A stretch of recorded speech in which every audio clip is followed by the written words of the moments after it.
Hello दोस्तों, आप सभी का the logical Indian YouTube channel में बहुत बहुत स्वागत है। मैं हूं एडवोकेट पंकज कुमार त्रिपाठी, लखनऊ से। दोस्तों, अभी हरियाणा में चुनाव के परिणाम घोषित हुए हैं। जम्मू कश्मीर विधानसभा का भी चुनाव परिणाम घोषित हुआ है। हरियाणा विधानसभा के चुनाव से जो परिणाम आया है उस पर सवाल उठाया गया है और पहली बार ऑफिशियल तरीके से भारत की दूसरी सबसे बड़ी राष्ट्रीय पार्टी भारतीय राष्ट्रीय कांग्रेस ने ईवीएम के दुरुपयोग पर सवाल उठाया है। उन्होंने इलेक्शन कमीशन ऑफ इंडिया यानी भारत के निर्वाचन आयोग से लिखित रूप में यह शिकायत की है कि लगभग 20 विधानसभा सीटों पर ईवीएम मशीनों का दुरुपयोग हुआ है या जो ईवीएम मशीनें वहां वोट काउंटिंग के लिए रखी गई हैं वे शायद फर्जी हो, नकली हो। इस आरोप के पीछे उन्होंने आधार जो लिया वो ये है कि आखिर कोई मशीन जिससे पूरे दिन मतदान हुआ हो और फिर वो ऑफ करके सील पैक कर दी गई, खोले जाने पर उसकी बैटरी 99% कैसे चार्ज रहेगी। इसके अलावा कांग्रेस का ये भी एलिगेशन है कि जिन ईवीएम्स की बैटरी 99% चार्ज मिली उनमें बीजेपी को बहुत ज़्यादा वोट मिला, इतना ज़्यादा मिला कि वो जिन सीटों पर चुनाव हार रही थी उसे वो जीत गई। तो अब अगला सवाल उठता है कि क्या महाराष्ट्र और झारखंड में ईवीएम से चुनाव होने पर कांग्रेस चुनाव से पहले कोई आपत्ति दर्ज करेगी? क्या उसे आपत्ति दर्ज करनी चाहिए? थोड़ा मैं सवाल को और बढ़ा दूं कि क्योंकि हरियाणा में कांग्रेस अकेले चुनाव लड़ रही थी जबकि महाराष्ट्र और झारखंड में इंडिया गठबंधन चुनाव लड़ रहा है, तो क्या इंडिया गठबंधन वहां पर इन दोनों राज्यों में ईवीएम से चुनाव कराने का पहले से ही विरोध करेगा, वहां बैलेट पेपर से चुनाव कराने की मांग करेगा, या कि कम से कम ईवीएम से हुए चुनाव के बाद भी मतगणना के समय 100% वीवीपैट मिलान की मांग करेगा? और यदि ये मांग वो नहीं कर रहा है तो क्या वहां पर चुनाव परिणाम अगर हरियाणा जैसे आ गए तो क्या फिर इंडिया अलायंस वहां ईवीएम के दुरुपयोग पर सवाल उठाने लायक बचेगा? क्या उसके द्वारा तब यदि ऐसा सवाल उठाया गया तो उसको कोई गंभीरता से लेगा? आज इसी विषय पर मैं चर्चा कर रहा हूं आपके सामने, और ये चर्चा मैं करूंगा भारत के संविधान में जो अनुच्छेद 324 के खंड 1 में भारत के निर्वाचन आयोग यानी इलेक्शन कमीशन को शक्तियां दी गई हैं और उसके द्वारा शक्तियों के प्रयोग पर जो सुप्रीम कोर्ट को शक्ति है, इन दोनों का हवाला देते हुए। लेकिन आगे मैं चर्चा करूं इससे पहले मैं आप सबको एक आग्रह करता हूं कि आप सबके पास भारत का संविधान होना चाहिए और भारत के संविधान की ये जो है ये मूल प्रति है। मूल प्रति का मतलब क्या होता है जरा थोड़ा सा बता दें। कुछ लोग मूल प्रति का मतलब समझते हैं कि संविधान सभा ने जो पारित किया था वो, जी नहीं, संविधान सभा जो पारित की थी वह संविधान मूल प्रति जो उसकी होती है वो संसद में रखी हुई है शीशे के ग्लास में, वो सबके पास नहीं हो सकती। दूसरा, जो मूल में लिखा गया था उसी में संसद को संशोधन करने की शक्ति दी गई थी और सुप्रीम कोर्ट को इन प्रावधानों की व्याख्या की शक्ति दी गई थी। तो अपनी अपनी शक्तियों का प्रयोग करते हुए संसद ने 106 संशोधन कर रखे हैं उस मूल संविधान में, और सुप्रीम कोर्ट ने इन संविधान के प्रावधानों की बहुत सारी व्याख्याएं करके उनको विस्तृत किया है। तो इसलिए आप जब मैं मूल संविधान कहता हूं तो वो संविधान मत समझिए जो संविधान सभा ने पारित किया था। उस संविधान के जो प्रावधान संशोधित किए जा चुके हैं, हटाए जा चुके हैं, बदले जा चुके हैं, वे अब लागू नहीं है। ऐसे ही जो इसमें नए जोड़े जा चुके हैं वे प्रावधान वहां मिलेंगे ही नहीं। तो इसलिए आपके पास अगर हो सके तो ये किताब रखिए एक जो किसी भी प्रकाशक की मिलेगी, लेकिन एक मैं अपनी किताब रखने के लिए इसलिए कहता हूं कि ये जो संविधान के प्रावधान होते हैं उनको आम जनता के लिए समझना बहुत मुश्किल होता है। यही कारण है कि तमाम विद्वान, हजारों की संख्या में विद्वान किताबें लिखते हैं, कानून के हर विषय पर किताब लिखते हैं। उन किताबों के जरिए उस बात को आसान किया जाता है, समझना सरल किया जाता है। लेकिन पता नहीं कुछ ऐसे लोग हैं, मेरे दर्शकों में से एक दो लोगों ने टिप्पणी की है, जैसे लगता कि वे कानून को जानते नहीं, इसको धर्म ग्रंथ या कहानी की तरह ले रहे हैं। ऐसे में एक सज्जन ने मेरे इस किताब पर यह कहकर आलोचना की है कि आपकी लिखी किताब क्यों पढ़ी जाए। अरे मेरी लिखी किताब थोड़ी ही है, मैंने इसमें सुप्रीम कोर्ट के निर्णयों, संविधान के मूल प्रावधानों, उसमें संशोधन करके क्या लिखा गया, कहाँ इसको सुप्रीम कोर्ट ने कैसे लागू किया, इसका समेकन किया है। और ये अगर आप किसी किताब से नहीं पढ़ेंगे, मूल संविधान से पढ़ेंगे, तो वहाँ सब लिखा मिलेगा ही नहीं। और बिना इनको पढ़े संविधान समझ में आना संभव नहीं है। तो इस नाते थोड़ा सा बुद्धि को विकसित करिए और किताबों के जरिए पढ़िए, जैसे तमाम मेरे दर्शक इस किताब को पढ़ रहे हैं और पढ़कर लाभान्वित हो रहे हैं। जाति और धर्म के आधार पर किसी के बारे में अनुमान लगाना, कोई विचार बनाना, यह संविधान के विरुद्ध है। हर जाति समाज वर्ग में, हर स्थान पर हर तरह के लोग पाए जाते हैं, अच्छे बुरे हर तरह के। तो ये किताब जिनको मंगानी है संविधान की, दिए गए नंबर पर संपर्क करिए। व्हाट्सएप पर अपना पूरा पता पिन कोड के साथ लिखकर भेजिए। उसके पहले इस एक किताब का मूल्य 300 रुपये है। 300 रुपये दिए गए नंबर पर पे करके उसका स्क्रीनशॉट भेजिए, आपके पास एक किताब भेजी जाएगी। अब चलते हैं अपने विषय पर दोस्तों, कि ईवीएम का विरोध अगर अभी नहीं करेंगे और महाराष्ट्र और झारखंड में भी चुनाव हो गया, हरियाणा जैसा ही परिणाम आया, तो क्या बाद में इंडिया गठबंधन द्वारा या भारतीय राष्ट्रीय कांग्रेस द्वारा विरोध किए जाने को उचित माना जाएगा? कदापि नहीं माना जाएगा। अब सवाल बनता है कि तो इनको विरोध करना चाहिए कि नहीं करना चाहिए, और करने से क्या हासिल होने वाला है, क्या हो सकता है। तो इस संदर्भ में दो स्थिति बनती है। एक तो यह है कि ईवीएम का संपूर्ण बहिष्कार की बात की जाए, या ईवीएम के साथ साथ संपूर्ण वीवीपैट मिलान की बात की जाए। वो एक वैकल्पिक उपाय है, दो वैकल्पिक उपाय हैं जिन पर हम लोग बहुत बार चर्चा की है। यानी हर एक ईवीएम पर सवाल करके इसको हटाने की बात की जाए। वीवीपैट से मिलान भी क्या हुआ, ईवीएम को हटाने जैसा ही हुआ। या फिर क्योंकि हरियाणा के चुनाव में केवल 20 सीटों पर आपत्ति की गई है, तो शेष चुनाव पर तो आपत्ति नहीं है। तो इस आधार को अगर देखा जाए तो ईवीएम के दुरुपयोग को नियंत्रित करने के खिलाफ आवाज उठाई जाए। अब इन दोनों ही तरह की शिकायतों और आवाजों का प्रभाव क्या पड़ेगा? अगर ईवीएम के संपूर्ण बायकॉट की बात होगी, विरोध की बात होगी, तो फिर चुनाव में नहीं तब जाना होगा जब ईवीएम से चुनाव हो। और यह बहुत बड़ी चुनौती होगी विपक्ष के लिए कि वह चुनाव में ही न जाए, क्योंकि अगर राज्यपाल के जरिए चुनाव की अधिसूचना घोषित करा दी गई, जो होनी ही है संविधान के अनुसार, और निर्वाचन आयोग ने वहां डेट घोषित कर दी, नॉमिनेशन की डेट घोषित कर दी, और फिर इलेक्शन की डेट कर दी, तो जो लोग भी नॉमिनेशन में आएंगे, जितने भी लोग आएंगे, उतने ही लोगों पर चुनाव करा लिया जाएगा और उनमें जो जीतेगा उसे विजेता मान लिया जाएगा। किसी को यह कहकर चुनाव को असंवैधानिक बनाने का कोई हक नहीं होगा कि हम तो विरोध कर रहे थे, आप हमें बाहर रखकर क्यों चुनाव करवा लिए। क्यों? क्योंकि जब वहां नामांकन की तिथि घोषित की जाएगी तो नामांकन में नामांकन करने का अवसर तो सबको होगा, पर्चा दाखिला का अवसर सबको होगा। जो लोग बायकॉट करेंगे वे तो अपनी इच्छा से नहीं गए होंगे। तो निर्वाचन आयोग को यहां पूरी तरह से क्लीन चिट मिल जाएगी और उसे कहने का यह आधार मिल जाएगा कि हमने तो सबको बुलाया था, जिन लोगों ने पर्चा दाखिला किया हम उनका चुनाव करवाए, और यह जनता का वोट है, इस नाते वैध है। और फिर आपका बायकॉट अनंत काल तक चलता रह जाएगा। यानी बायकॉट तब सफल होगा जब आम जनता बायकॉट कर जाए, जब आपका बायकॉट इतना गहरा हो कि आम जनता वोट ही न करने जाए।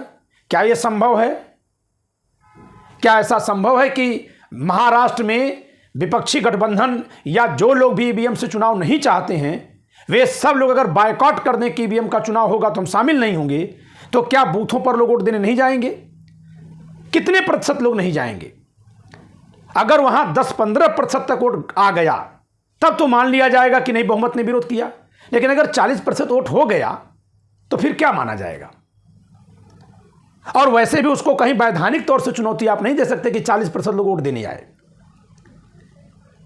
तो ऐसे में ईवीएम के हटाने के लिए बायकॉट करना बहुत जोखिम भरा एक उपाय है।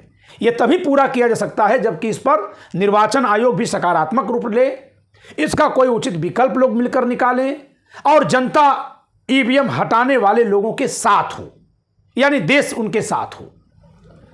जनता का कोई एक वर्ग साथ में लेकर के यह करना ठीक नहीं है। अब अगली बात आती है कि तो चलिए ठीक है, ईवीएम नहीं हटाएंगे, लेकिन ईवीएम का जो ये दुरुपयोग हो जा रहा है, जो कहीं 99% चार्ज आ रही है, इन पर निगरानी है। तो दूसरा तरीका है कि 100% सीसीटीवी कैमरा जो कंटिन्यू चलें, कब से कब तक? वोटिंग के डेट से लगाए उनके स्ट्रांग रूम में सील किए जाने और फिर स्ट्रांग रूम में कंटिन्यू चलता रहे, वहां से निकाले जाने फिर काउंटिंग तक।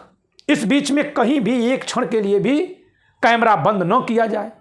लेकिन फिर सवाल उठेगा, अगर कैमरा बंद कर दिया गया तो क्या कर लेंगे आप? तो फिर दूसरा उपाय निकलेगा कि अगर कहीं कैमरा एक बार भी बंद अगर पाया गया तो वहां दोबारा चुनाव करवाया जाए और उन अधिकारियों को सस्पेंड किया जाए, बर्खास्त किया जाए जिनकी जिम्मेदारी थी कि वे कैमरा चला रहे थे। यानी ईवीएम के होते हुए भी इसके दुरुपयोग को रोकने की व्यवस्था तब की जा सकती है जब इसकी समस्या सिर्फ यही है कि बाहर से कोई ईवीएम वहां डाल दी गई है। क्योंकि जो 99% ईवीएम चार्ज होने का आरोप है वो ये दर्शा रहा है कि कोई बाहर से ईवीएम की मशीन डाल दी गई है।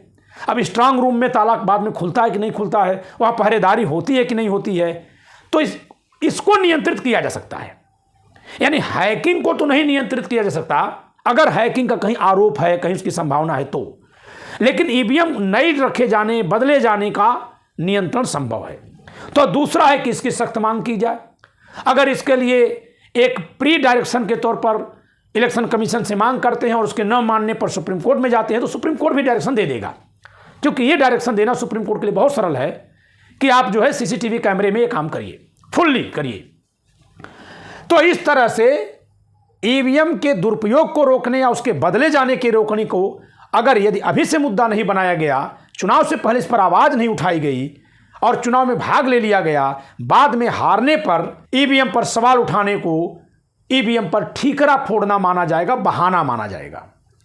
अब चलिए आते हैं संविधान के प्रावधान से जुड़ी बातों पर कि क्या इनकी शिकायत पर या विरोध पर निर्वाचन आयोग बाध्य है कि ईवीएम का उपयोग बंद कर दे? जी नहीं। निर्वाचन आयोग को अनुच्छेद 324 के खंड 1 में शक्ति दी गई है और निर्वाचन आयोग संविधान में एक ऑटोनॉमस बॉडी है, यानी स्वायत्त संस्था है, इसे कोई नियंत्रित नहीं कर सकता। इसके जो मुख्य निर्वाचन आयुक्त हैं उनको केवल संसद 2/3 बहुमत से हटा सकती है और शेष आयुक्तों को राष्ट्रपति केवल तभी हटाएंगे जबकि मुख्य निर्वाचन आयोग सहमति दे दे, अन्यथा हटा ही नहीं पाएंगे। यानी मुख्य निर्वाचन आयोग को एक दल नहीं हटाएगा, संसद हटाएगी 2/3 बहुमत से, यानी भाजपा चाहे हटाना तो भी नहीं हटा सकती, 2/3 बहुमत से संसद में, दोनों सदनों में अलग अलग। और अन्य न्यायिक आयुक्तों को तभी हटाया जाएगा जब मुख्य निर्वाचन आयुक्त चाहे। तो एकदम सुरक्षित स्वायत्त संस्था है यह संविधान में और इसको शक्ति दी गई है, जिम्मेदारी दी गई है कि यह सभी निर्वाचनों के संचालन का अधीक्षण, निर्देशन और नियंत्रण करे। यानी निर्वाचन करवाना इन्हीं की जिम्मेदारी है। कौन कौन से निर्वाचन? 4, राष्ट्रपति, उपराष्ट्रपति, संसद के दोनों सदनों का और विधानमंडलों के दोनों सदनों का, यानी लोकसभा, राज्यसभा, विधानसभा, विधान परिषद। ये 6 चुनाव करवाने की जिम्मेदारी इनके पास होती है। शेष जो लोकल बॉडी के चुनाव होते हैं, ग्राम प्रधान के, नगर पालिका के, ये राज्य चुनाव आयोग करवाता है। देश का जो निर्वाचन आयोग है वो केवल संसद के दोनों सदनों और राज्य विधायिका के दोनों सदनों, राष्ट्रपति और उपराष्ट्रपति, यही चुनाव करवाता है। तो इस चुनाव को करवाने की क्योंकि जिम्मेदारी निर्वाचन आयोग को दे दी गई है और शक्ति उनको दे दी गई है, तो वो चुनाव कैसे कराएं कि जिससे पारदर्शिता रहे, ये निर्धारित करने की जिम्मेदारी उनकी है। और क्योंकि बैलेट के लिए खर्च चाहिए, ईवीएम के लिए खर्च चाहिए, तो इसके लिए उनको बजट मांगना होता है सरकार से और सरकार पर दायित्व है कि वो बजट पेश करे, दे। इस तरह से ये बात कि चुनाव कैसे कराया जाएगा ये निर्वाचन आयोग पर छोड़ा गया है और वो जैसे चुनाव करना निर्धारित करे उसके लिए खर्च देने की जिम्मेदारी संसद के से होते हुए सरकार पर है। तो क्या सुप्रीम कोर्ट निर्धारित कर सकता है कि ईवीएम से चुनाव होगा कि नहीं होगा? जी नहीं। यह शक्ति संविधान में निर्वाचन आयोग में निहित है और सुप्रीम कोर्ट यदि ऐसा निर्णय लेता है तो उस पर सवाल उठ जाएंगे कि आप कौन होते हैं यह निर्धारित करने वाले कि चुनाव कैसे हो। हां, सुप्रीम कोर्ट यह कह सकता है कि ईवीएम का प्रयोग जो है पारदर्शी है कि नहीं है, वो ये कह सकता है। ध्यान देना दोस्तों कि जिस तरह से सुप्रीम कोर्ट स्वायत्त संस्था है वैसे ही निर्वाचन आयोग भी स्वायत्त संस्था है। इसकी स्वायत्तता इस सीमा तक है कि चुनाव कैसे कराएं, इसके लिए सीधा आदेश सुप्रीम कोर्ट नहीं देगा। सुप्रीम कोर्ट ये तो कह देगा कि ये व्यवस्था गड़बड़ है। यही कारण है कि सुप्रीम कोर्ट कहता है कि आप जो है वीवीपैट का मिलान करिए, लेकिन वो कम मिलान करके काम चला रहा है। तो अब सवाल बन रहा है कि तो फिर क्या रास्ता निकलेगा। क्या ये नेता निर्वाचन आयोग से कह देंगे और वो मान जाएगा?